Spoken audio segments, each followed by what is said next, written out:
a way, without her realizing it, she kind of showed what is possible because, for a lot of artists, we don't get business skills in art school, and I think that that's really unfortunate because these kids get out of art school, they have their portfolio, and they're not really sure how to navigate the cultural terrain, how to get the work out there and things like that. But I think it was for me and for many of us in AWA who were a little younger, it was leading by example. And she was so entrenched in working with these various art organizations that I think we picked up a lot of, tips, insight on how you deal with organizations, that you learn how to do things on your own, essentially, how to put exhibits together and all of that, from the ground up. You can't wait for somebody to come by and teach you those things necessarily. So, you kind of, you learn as you go along, and by being involved in a lot of these exhibits and things, you just sort of absorb things. And I think for many of us, that's what she did. She showed that things are possible.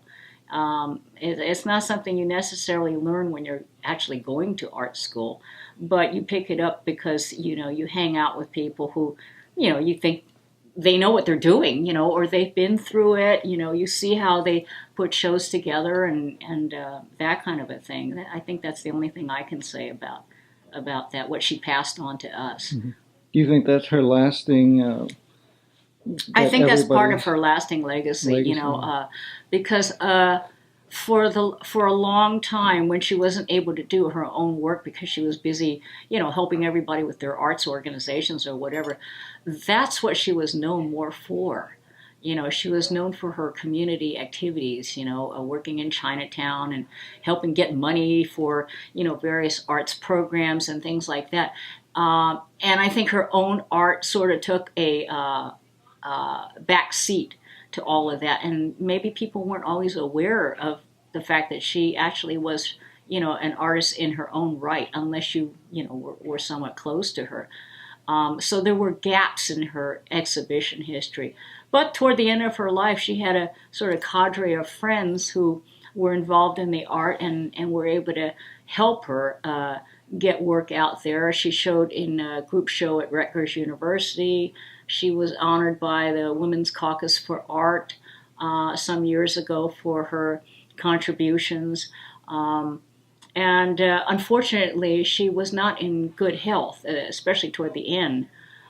She had lupus, and it really took its toll on her ability to keep going. But she kept painting as long as she could. So people see her now today more as an icon, more as in a way, yeah, because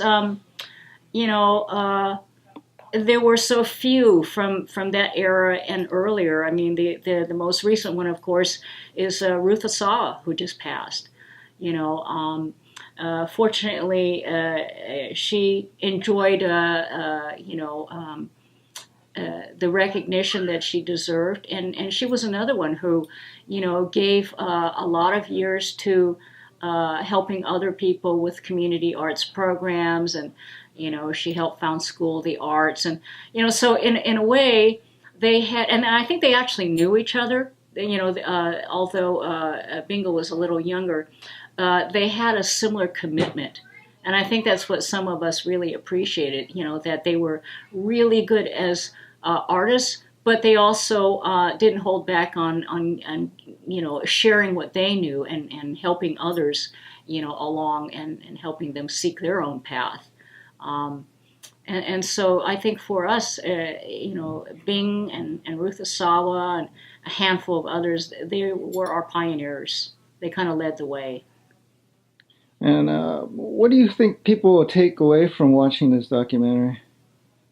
Well, I hope that it will continue to inspire people of all ages about what they can do and how art is defined, and her resilience in spite of her difficulties growing up, I think is a model that people can see. It is possible to become an artist if that's your passion, and that there's all kinds of ways to get your work out there, and that you learn to form your arts communities and seek your own way of defining your art and getting it out there. And that essentially you learn that you have to have a thick skin for one.